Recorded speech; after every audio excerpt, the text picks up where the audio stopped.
যারা সিয়াম পালন করবে, যারা সায়েম, যারা সিয়াম অবস্থায় থাকবে, যারা সিয়াম অবস্থা থেকে দুনিয়া ত্যাগ করবে, সিয়াম অবস্থা থেকে দুনিয়া থেকে চলে যাবে।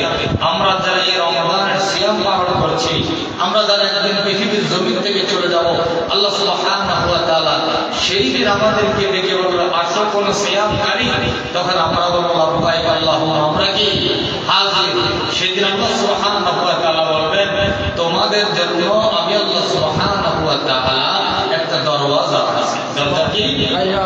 দরজার নামটা কি? রায়্যান। এই দরজা দিয়ে তোমরা প্রবেশ করো। সুবহানাল্লাহ। দেখা গেল সায়ামকারীরা ওই দরজা দিয়ে কি করবে?